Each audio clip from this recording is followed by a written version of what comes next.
see their size. So maybe that is a parking lot. I don't know. Maybe that's the admin building, but there's something going on Mars. And I've been going back and forth with Richard Hoagley now for years, where Richard, who I know most of you are aware of, is convinced that Mars is covered with ruins. Well, it is. But it's not just ruins. There are things going on that planet. On the surface, under the surface, continuously. Next picture, please. This was published in a German magazine. This is a Soviet photo. This is from their Phobos 2 spacecraft. This is a city under the surface of Mars that is the size of Chicago. Chicago is one of our biggest cities. Several million people live in Chicago. This is under the surface. You can see the city block. You can see the breakdown here, portions of the neighborhoods, whatever it is. But it's generating an enormous amount of heat. And they picked this up on the infrared when Phobos is going around the planet and snapping pictures like crazy. And the Soviets were pretty open about releasing some of their photos, contrary to the United States, where lying has become a fine art. Don't get me started on my politicians. Phobos 2, city on Mars, under the surface. You can see the streets, Broadway, First Avenue, whatever it is. People have said, well, who was there? And I says, for God's sake, it's the Martians who were there. What a silly question to ask. Who was there? Let's go there.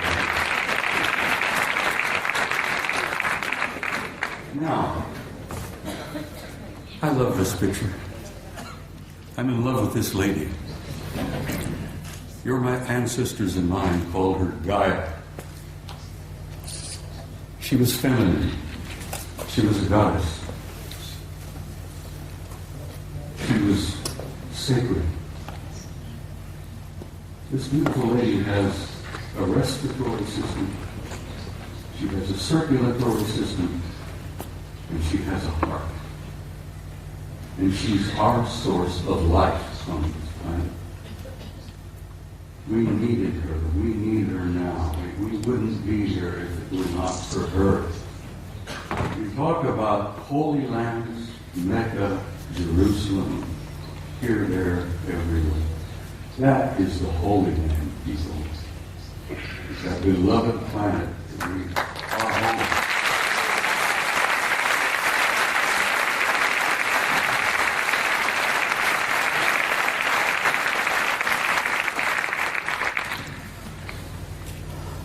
Next picture, please.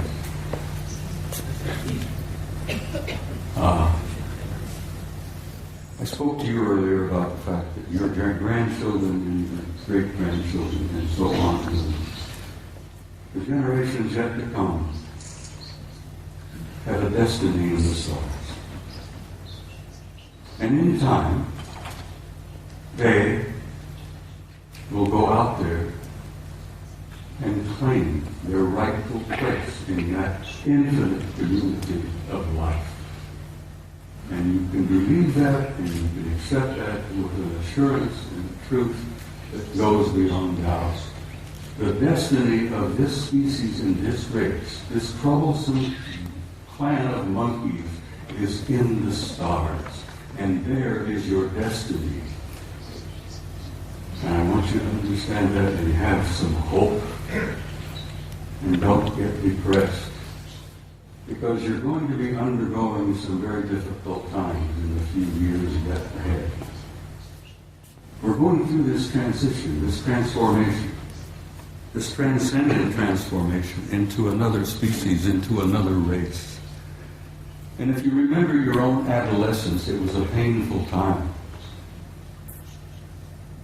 The species, the race, is going through adolescence.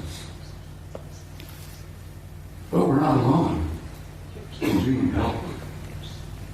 We have family out there that's helping us. And they've been helping us us for a long time. They've been trying to encourage us and nourish us and try to point the right direction for us to go. Because we are troublesome adolescent children. And we are going through that transformation.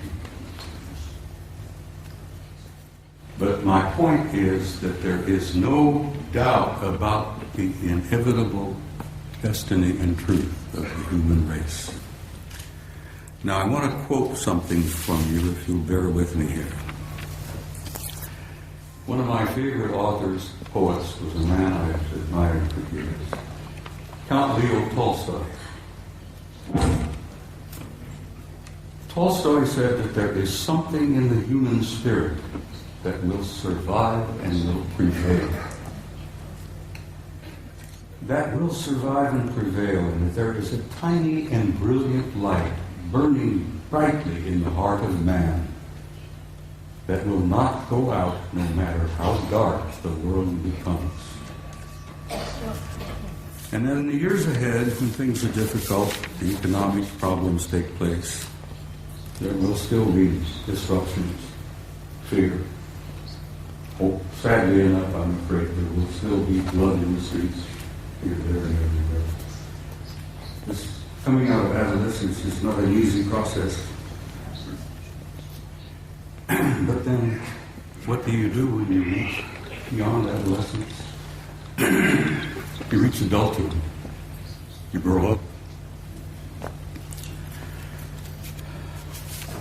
And we're growing up.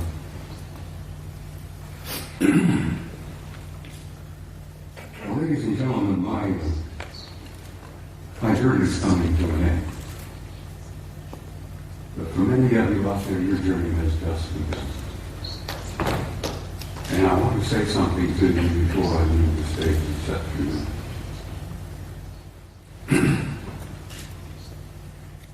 No matter how dark the world becomes, you're going to keep sure, as Tolstoy said, there is a spark, there is a flame burning in your heart that will never go out, no matter how dark the world becomes. And as my journey is coming to a close, and some of you, your journey is just beginning, I wanted to say to you, in a term that I think is absolutely appropriate, you Spaniards have got some beautiful terms and words. Vaya con Dios.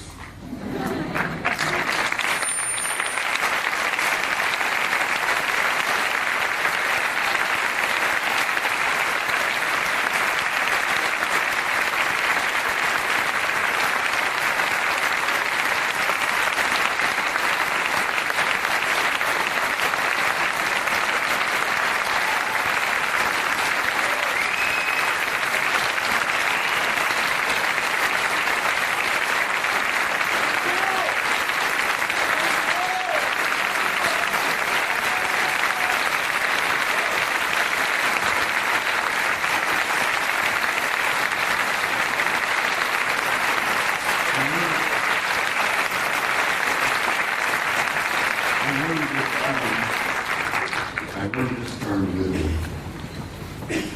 I've never been to Spain before. Italy is one of my places that one of my favorite places. I love Italy. Now I'm learning to love the Spaniards. In Italian, I learned to say this, and I will say it to you. And I understand you know the meaning of this.